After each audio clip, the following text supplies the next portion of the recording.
Poco F7 Pro যারা Poco সিরিজের smartphone ব্যবহার করেছেন তারাই বলতে পারবেন পোকো সিরিজ মানে এটা কি। পোকো সিরিজ মানে হচ্ছে অল্প দামে ভালো কিছু পারফরমেন্স দিবে এবং ভালো ব্যাটারি ব্যাকআপ পাওয়া যাবে, আপনি গেমিং এ ভালো একটা এক্সপিরিয়েন্স পাবেন ইত্যাদি ইত্যাদি। তো চলুন জেনে নেওয়া যাক এই স্মার্টফোনটি পোকো সিরিজের ধারে কাছে আসতে পারছে কিনা। তো শুরুতে বডি ফ্রেম নিয়ে কথা বলি। শুরুতে বডি ফ্রেম নিয়ে কথা বলতে গেলে ব্যাক সাইডে গ্লাস ব্যাক প্যানেল ব্যবহার করা হয়েছে আর মেটালের ফ্রেম রয়েছে। প্রয়োজনীয় পুটস এন্ড বাটন সবই ঠিকঠাকই রয়েছে। রাইট সাইডে পাওয়ার অফ বাটন, ফিঙ্গারপ্রিন্ট স্ক্যানারটি অপটিক্যালি ইন ডিসপ্লেতে দেওয়া হয়েছে, ভলিউম ট্রেকার রয়েছে, প্রয়োজনীয় সব সেন্সর তো থাকছেই যেহেতু ফ্ল্যাগশিপ লেভেলে একটা পারফরমেন্স পাবো। 90 ওয়াটের একটি চার্জারের অ্যাডাপ্টার দেওয়া হচ্ছে যা বক্সে পাবেন, আলাদা করে কিনতে হবে না। আর আলাদা করে কিনতে হলে কিন্তু অনেক টাকাই খরচ হতে পারতো। বক্সি শেপের স্মার্টফোন হাতে নিয়ে প্রিমিয়াম ফিল হবে, কেননা এটা প্রিমিয়াম ডিজাইনের সাথেই বানানো হয়েছে যা আপনাকে প্রিমিয়ামনেস দিবে।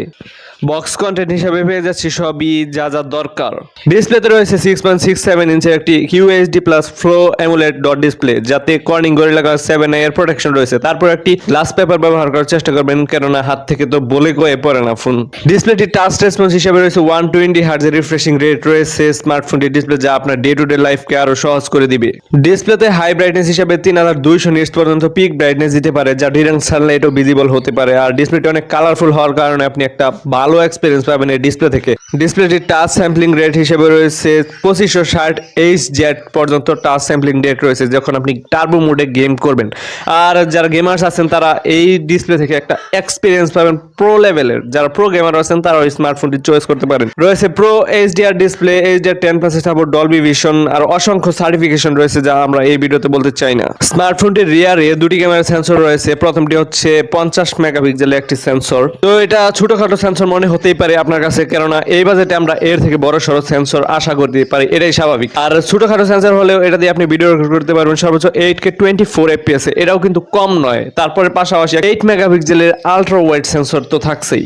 সো যারা আলট্রা ওয়াইড মোডে ছবি তুলতে পছন্দ করেন তাদের জন্য একটা প্লাস পয়েন্ট রেখে দিচ্ছে স্মার্টফোনটি। তবে সেন্সরটি যদি আর একটু বড় করতে পারতো তাহলে আর একটু বেশি আউটপুট ভালো পাওয়া যেত আর কি। আর ফ্রন্ট ক্যামেরা ব্যবহার করা হয়েছে 20 মেগাপিক্সেল একটি মেইন সেন্সর, আর এটা দ্বারা আপনি ভিডিও রেকর্ড করতে পারবেন সর্বোচ্চ 1080p 60 FPS, এটাও যথেষ্ট কম নয়। এবারে প্রসেসর, স্মার্টফোনটিতে স্ন্যাপড্রাগন 8s Gen 3 এর একটি প্রসেসর ব্যবহার করা হয়েছে। আর এই প্রসেসর নিয়ে আপনারা সবাই জানেন আই হোপ, আর এটা নিয়ে তেমন কিছু বলার নেই। ফ্ল্যাগশিপ লেভেলের একটা প্রসেসর, আর এটাতে 4 nanometer আর্কিটেকচার ব্যবহার করা হয়েছে। যারা গেমার আছেন প্রো গেমার তারাও এটা দিয়ে ভালো একটা এক্সপিরিয়েন্স পাবেন। স্মার্টফোনের র্যাম হিসেবে থাকছে 12GB একটি র্যাম এবং 256GB পর্যন্ত রম থাকছে। সো আপনার ডে টু ডে লাইফ হবে উড়াধরা স্মার্টফোনটি ব্যবহারের মাধ্যমে। একটা বিষয় বলতে ভুলেই গেছি, স্মার্টফোনটি 6000 mAh একটি ব্যাটারি রয়েছে। আমি আগে বলেছি পোকো সিরিজের স্মার্টফোনগুলোতে ব্যাটারি ব্যাকআপ মানে ভালো পাওয়া যায়, আর বড়সড় ব্যাটারির ব্যাকআপ থাকা মানে ভালো ব্যাটারি পারফরমেন্স। সো স্মার্টফোনটিতে 6000 mAh এর ব্যাটারি ব্যবহার করা হয়েছে এবং 90 ওয়াটের চার্জ সাপোর্ট দেওয়া হচ্ছে, যা আগে বলা হয়েছে ভিডিওতে।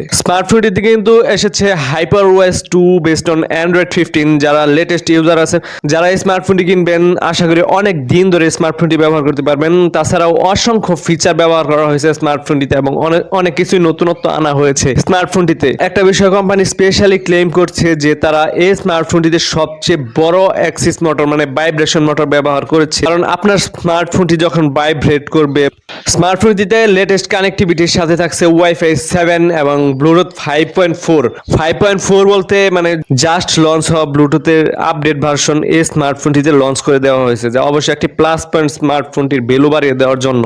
তো আজকের ভিডিও এই পর্যন্ত। স্মার্টফোনটি সম্পর্কে ভিডিও রিভিউ কেমন লেগেছে অবশ্যই কমেন্ট বক্সে জানিয়ে যেতে ভুলবেন না। আর এরকমই ইন্টারেস্টিং ভিডিও পেতে চ্যানেলটি সাবস্ক্রাইব না করে থাকলে অবশ্যই একটি সাবস্ক্রাইব করবেন।